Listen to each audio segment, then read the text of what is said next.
I'm from Virginia Beach, 757, Hampton Road Hustlers. That's where I'm from, Virginia Beach, Virginia. Still living in VA Beach? Yeah, I'm currently still living in Virginia Beach, just, grinding, living my life, staying away from the trouble. But I mean, it's pretty cool out there. It's a tourist city, and shit gets annoying in the summertime. What do you mean, annoying? Just shit gets wild during I heard they shut Beach Week down though, so I'm not sure if that's true or not. I'm not sure, but a lot of things get wild at the beach when it's in the summertime. And since it's tourists, you got people out of town a lot, and then you got the people in town, and then you got the people from close cities that don't like the people that live in that town, and it can go all types of ways. Now, living on Virginia Beach, it is a beach. It is a tourist destination. Mm-hmm. Sounds like life would be sweet there. Yeah, it could be sweet depending on where you live at and what you do, but depending on what school you come from, who you hang around with, it ain't all that sweet. Was it sweet for you growing up and your upbringing? Yeah, I ain't gonna lie. I lived in my grandma's house. It was not that bad of a house to live in. Now the people in the neighborhood, that's a whole different story. And then getting to know people like that, and then they branching you off to other people, and then they branching you off to other people, it can get pretty chaotic, I ended up catching some charges when I was 16, called 7 felonies. But it was for a breaking and entering type thing. It was not home invasion, because people don't come home from home invasions. It was a kick door kind of thing people say nowadays. And ended up getting in some bullshit with that. So, I mean, yeah, it all depends what crowd you go with, if it could be bad or not. I got family that did kick doors that got nothing out of it, that is in jail right now. You know what I mean? And then you got people like me, my peoples, when we did it back in the day, and we got caught up with I ain't even gonna speak on it. You know what I mean? I'm not gonna speak on what we got caught with, but it was crazy, man. I'm not gonna say I regret it because it made me who I am now, but there's a lot of trouble with a lot of that shit, and people say they can handle that shit, but when it comes down to it, shit crazy, bro. Shit really is. I was looking at Juvenile life for some shit that I just woke up, you know what I mean? I can explain the story. I woke up and my boys was in the room and they all had guns. And at that time, my big homies, they had guns, but we couldn't get guns. You know what I mean? If they was in the car with us or something, they had a strap on them or whatever, something went wrong, it was ours. You know what I mean? We got to take that rap for it, and we were the youngest ones or whatever. But we liked them, but we just could never get a hand on them. So when I woke up, my boy, my brother, and a couple of his people was in my room and shit. And I woke up and these niggas are already in my room. Crazy, right? But I'm sitting there and they got guns and I'm just deuce, Glocks, you know what I mean? I'm like, yo, where y'all getting these at? And they told me that they hit a crib prior, you know what I mean? So I was just like, when did y'all hit that shit? And they said they hit that shit that morning. And I'm like, shit, I'm trying to get me a gun too. You know what I mean? Fuck it. We couldn't get them. We couldn't buy them. The big homies were definitely not letting us get them. So I was a dumbass, I guess. You know what I mean? Dumbass, went over there, did that shit. And you already spoke on the guns, so I won't speak on anything else that was taken. But that was a part of that, and then that made a huge ordeal. And I don't know, man. That was 7 felonies at 16. You got a lawyer telling you you're looking at juvenile life when you didn't even really know what a felony was. It's crazy. What is juvenile life? In Virginia Beach, where I'm from, juvenile life, at that time when I was getting charged with it at 16, it was, hey man, if we go to court and this does not go how it goes, I won't see you until you're 21 years old. Oh, wow. You know what I mean? So that's what they call it in Virginia Beach, juvenile life. So I was 16 at the time. Right now you're talking to me, I'm 21. So to be realistic, if I like didn't get a deferred finding on it or get 3 years probation and had to do good on that or whatever for the first time offender shit, fucking, you wouldn't see me, bro. I wouldn't have been here. I wouldn't have got to see Magic City. I wouldn't have got the songs with people I do, you know what I mean? Doing that, like, later on, it messed me up, and then I ended up running into people that did music, and that's kind of how I got into music. I was in a trouble path, and then went to more people that was in trouble paths, but they had a studio, and I would pull up on the studio with them, and didn't really rap much. I would just see what they was doing, and that's kind of how I found my craft. There's different things you can do in street activity. Why choose that route?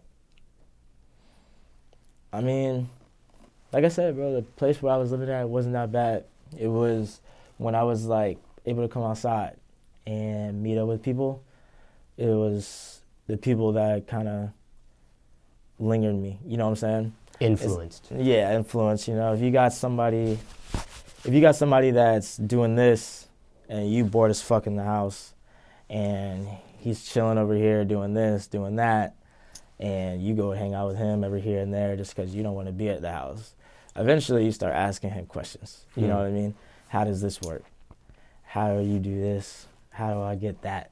You know what I mean? Because you're looking up at them and you want to be with them, but of course you're young, you broke, you ain't got nothing. You know what I'm saying? You want to be like that, but how can you get like that?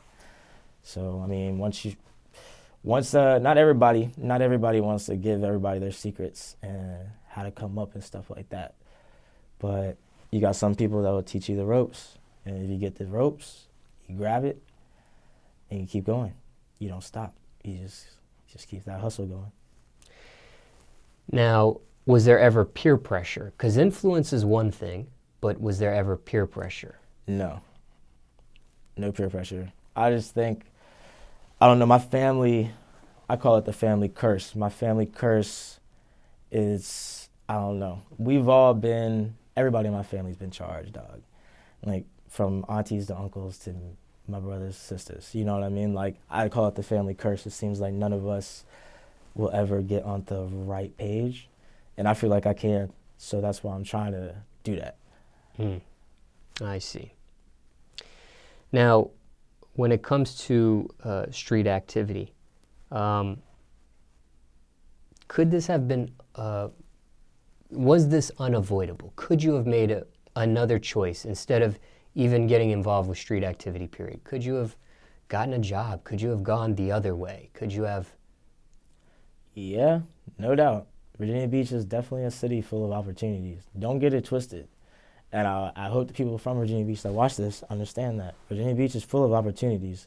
There's a lot of things you can do. You don't have to be out here doing this, that, and the third. You know what I mean? But the people that I was with and the things they were doing, it wasn't even on, like, no peer pressure or following along. It's kind of just everyday things. You know what I mean? But there's people that prior that I know or did know, and I knew how they were then, and then certain people come out with music, you know what I mean? And now all of a sudden they're the hardest nigga in the book, you know what I mean? And that happens sometimes. When you were facing this juvenile life and that sort of thing, and let's back it up for a second, because you mentioned grandma's house. Mm-hmm. Where was mom and dad? I don't know my dad. I know him. I know his name now. And I told you I was 21. I met my dad on some, like, what's your favorite color? What's your favorite sport type thing when I was 18. My mom and, like, the rest of the family didn't really let me know. My drunk uncle sometimes would slip up and tell me certain things when I was old enough to, you know what I mean, know. But at that time frame, I didn't care. Like, he wasn't doing nothing for me. I was getting my own money. I was doing my own things. I was traveling my own places. So, I mean, he wasn't doing nothing for me. But come to find out, when he got out of jail, when I met him, at like 18, when I did meet him and talk to him, he was in jail for like 17, 18 years. Oh, wow. for the same shit I was doing. So, and we never even knew each other. I didn't find out his real name until like 17. And then I met him around like 18, almost 19. And then we talked, you know what I mean, chopped it up. The next day, I actually went out without my mom there. And we talked, and then I come to find out that his charges was based on like my charges. Except back in the day, when he got charged with them, they smoked him, you know what I'm saying? Gave him a shit ton of time. I was on some first offender shit, juvenile shit. So it got dropped a lot easier. He was an adult when he was charged. Yep. Now, when things come full circle like this, and you realize the dynamic here, which sounds like a movie or a TV show, what do you make of it? Like the family? No. You finally realize who your father is. You finally meet him. You find out he did all this time, and it was the same thing, if not similar, to what you were charged with initially. So that dynamic, when you understood and realized that, what did you make of that? Was it just like, go ahead. It was, I don't know. It kind of made me think of the apple falling far from the tree. You know what I mean? The apple doesn't fall far from the tree. And I started realizing that like when I was younger, because my uncle and aunt and their son, you know what I'm saying, would be in some shit, and they would be the same shit. But they knew each other though. And so like when I found out with my dad and that, and then I heard that, that's when I started believing the saying, the apple doesn't fall far from the tree. I don't know. It's crazy though. I would have never guessed. I would have never guessed that he was even in jail. Honestly, I maybe thought he would have been dead, or just a deadbeat dad she didn't want to talk about. You know what I mean? But nah, man. That nigga he was doing a bit for a long time. Since he got out and you realized what's going on, who he is, why he was gone from your life, were you able to mend the relationship and get this together, or? After the first time meeting him, we arranged things. Probably like 2 months later, I met him up at like Dave & Buster's or something. You know what I mean? He was trying to be a dad. You know what I mean? He's trying to buy me stuff. He's trying to do things with me. You know what I mean? Be a dad. But I mean, like, it's not his fault he got locked up, but it is at the end of the day. You know, it's your mind, your consequences, your choices. You know what I mean? But nah, not really, man. I don't have his number in my phone. I don't talk to him. I tried to reach out to him not that long ago because I heard he worked at like a fucking airport. So if I can get them discounted plane tickets, you know what I'm saying, I'm on that. But talked to him about that. He tried to help me on that. He's going to help me on that, but ever since then, I ain't talked to him, man. I met him first time, then like a month prior. After that, he's still back to not being my dad. Now, you mentioned your grandma's house. Your mom was under the same roof? Yeah, there's a lot of us under the same roof. A lot of us, at least like 11. And this is your grandma on your mom's side? Yeah. My grandma moved out because there's too many people in the house. Wow. So it's like my grandma, So it's like my grandpa, my mom, my grandma, my mom, my cousin, my 2 other cousins, my sister, my little brother. And then my older brother, and then my uncle's about to get free out of jail February 14th. Shout out to him. Valentine's Day. Yeah, he's about to get out February 14th. I gotta make sure I get him right. But and then he's about to be in that house. So that's why I kind of be on the move a lot, and I don't like to be at my house. It's annoying as fuck, and sometimes I just feel like the connection ain't really there. What are the sleeping arrangements in something like that? I'd rather not speak on it. Very tough. A lot of people don't have rooms. I'll tell you that. A lot of people. That's why I don't sleep there at night, because I don't got a room there. You know what I'm saying?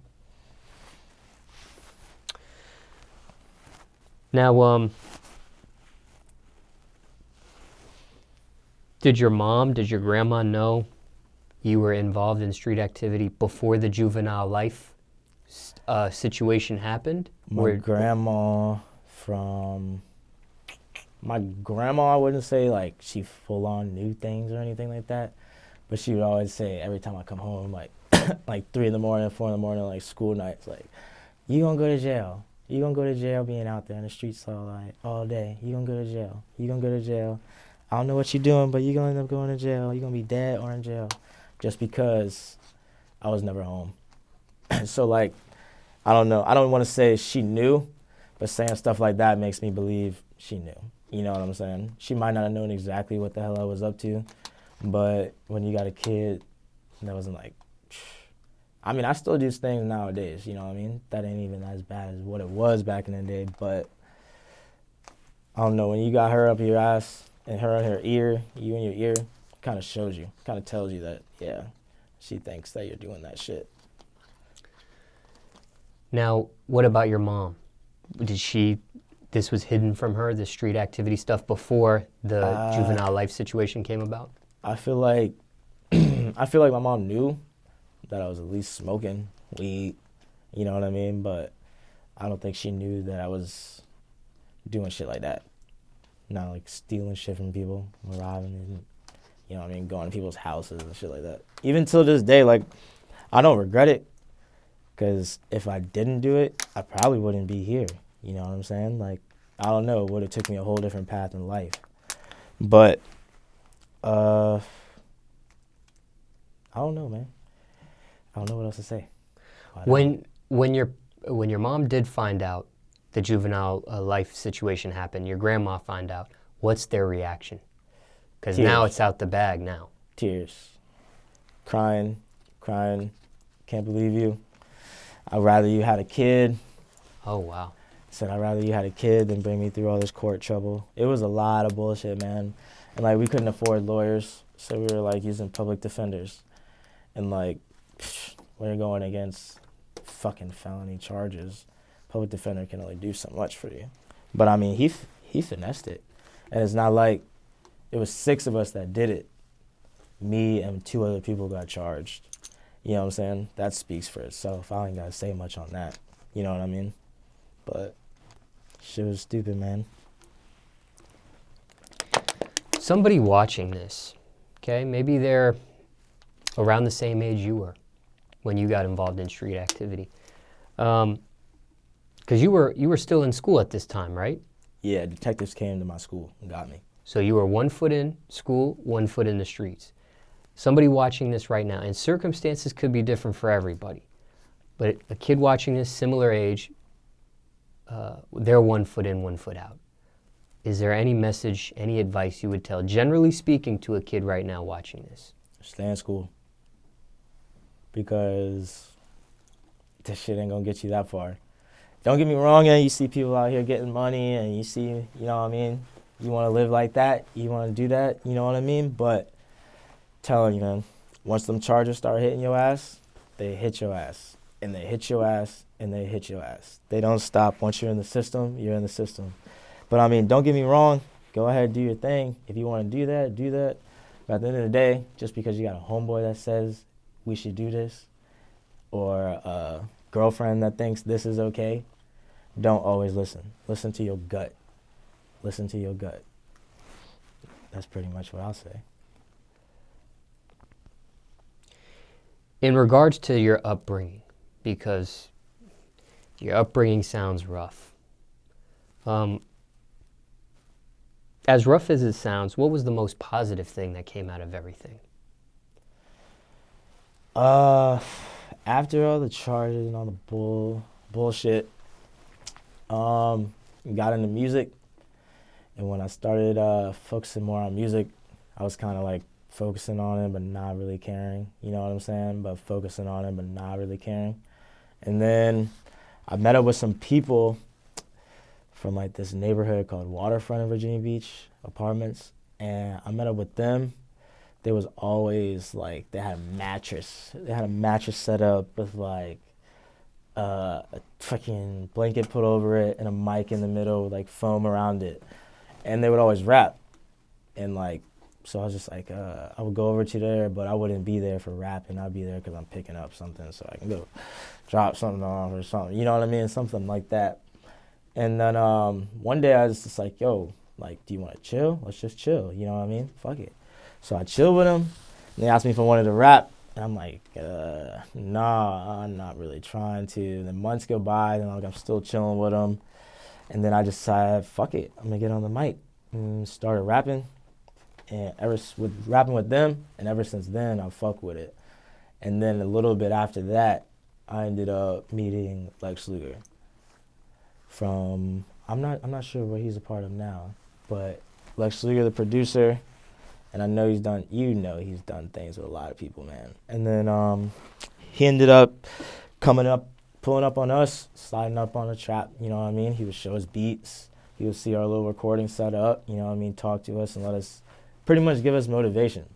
And that motivated me like to drive harder, go extremely harder. And then like a little bit later down the road, I come out with a song with Jose Guapo. And no speed limit, I would say. And I guess that would probably be how that negative turned to a positive. Ended up meeting people that were still kind of on negative things, but they were moving it to positive. And then I meet somebody that's not really on negative things, positive. Then I meet someone else that's higher up that's on not really much negative things, but positive, you know what I mean? Just it's law of attraction. Stay positive, I keep it moving. Try not to let nothing get in my way. Was this Lex Luger after all the major hits, or was this Lex Luger before the major hits? After that. What major hits? Oh, he's had major hits from Rick Ross to Waka Flocka to a lot. Yeah, it's after those. Even made Jay-Z, Kanye West Watch the Throne album. Yeah, that's legendary. Shout out to Lex though, for real, because he put a huge motivation to me. If it wasn't for that dude, I don't know where I'd be at. I'd probably still be doing some stupid ass shit in the street. If he didn't like come around and like motivate me more, you know what I mean? And even the people I was doing music with, I kind of separated myself a little bit from. But like meeting him, and then just like, and then I performed out in Miami too. And then after that, bro, I've just been grinding ever since. There's too much motivation. I see them doing it. They're young. I'm young. Why can't I do it? So I'm going hard for it. When it came to school, what kind of kid were you in class, generally speaking? Class clown.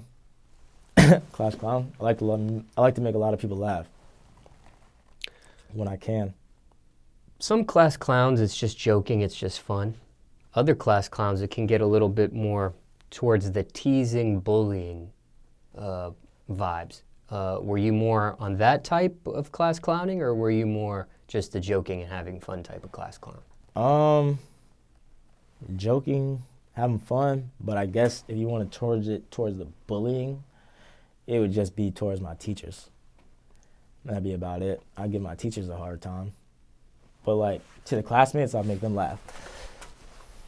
But teachers, I'll give them a hard time, bully them. I had a conflict in high school with a teacher.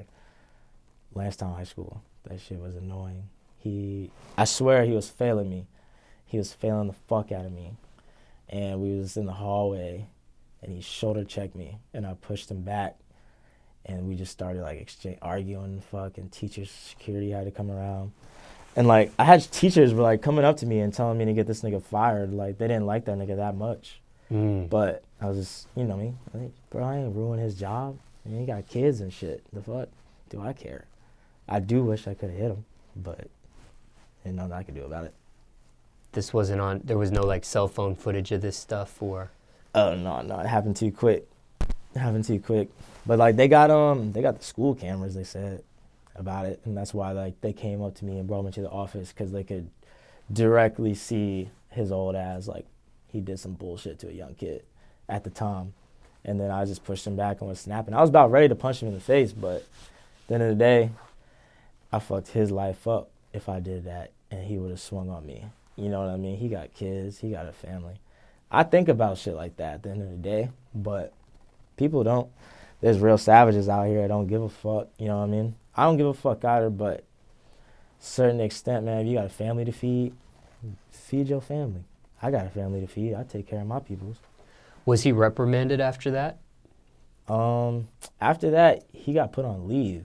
Yeah. At least until I fucking got out of that school.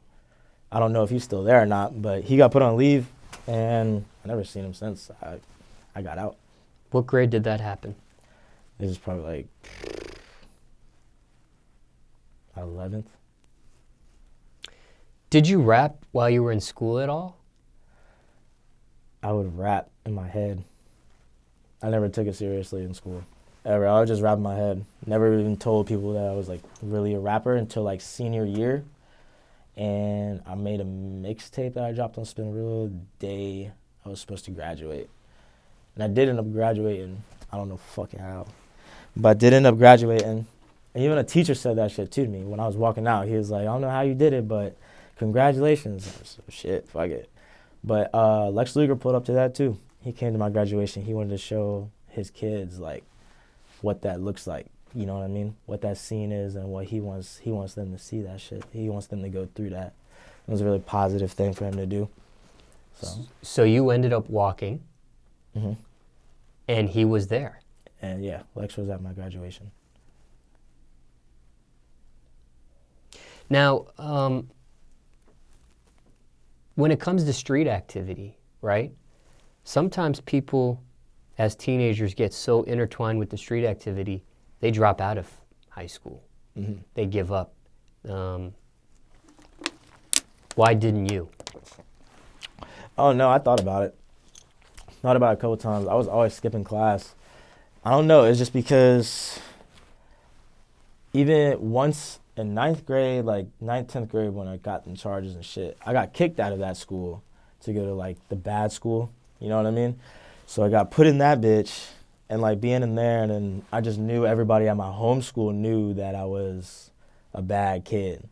So they told me in Renaissance, which was the name of the school I was at, told me in Renaissance that you do good here, you can go back. So it's just like, I was like, all right, fuck it. This shit's like a straight jail school. Like, they don't give a fuck about you. It really is some bullshit in there. Like, it's really jail school. Nowadays, when I was there, I don't know how it is. I mean, no, when I was there, it was jail school. But, like, the people nowadays, they say it's leniency. Like, they can wear regular clothes. It was, like, Uniform 5 when I was there and shit like that. But, I mean, I don't know, dude. I just wanted to prove people wrong. I like to prove people wrong. And, like, since everybody knew I was a bad kid, and the fact that I came back, got expelled, then came back to my school and to walk with them, it was a huge accomplishment. I just felt like everybody was just thinking I was such a fuck up. They didn't think I was going to walk. So I just said, fuck it. I'm going to walk. You know what I mean? I'm going to try my hardest to walk, even though I was fucking up, and I did it. So would you say this was self-motivated, or was this grandma or your mother pushing you to get this done, or? Self-motivated. They stopped motivating me about school in fucking like 6th grade. They would always tell me to be on it and on it and on it until like 6th, 7th grade, man. And then after that, it was you. As far as Lex Luger is concerned, you mentioned he had motivated you. He had shown up at your graduation, high school graduation. What's the biggest advice he's given you? Or the most important thing you learned being around him at this point? Could be a variety of things, but what's one thing you could share with us? One thing that he's done, like what he's like. Biggest advice he's ever given you, or most important thing you learned being around him? Never stop. I would say never stop and never let anyone tell you that you can't do shit. Of course, yeah, everybody hears that, but it's just like, I guess like the biggest, that's the obvious one, but like, if you want it, you gotta chase it. I would say that. If you want it, you gotta chase it. It doesn't just come to you. You can't just expect it to happen. There are people that it does happen to, don't get me wrong, but you gotta chase it if you want it. If you want something, you chase. If you get a plan, it's hard to fail your plan. This bad school that you dubbed, this was an alternative school, I imagine? Yeah.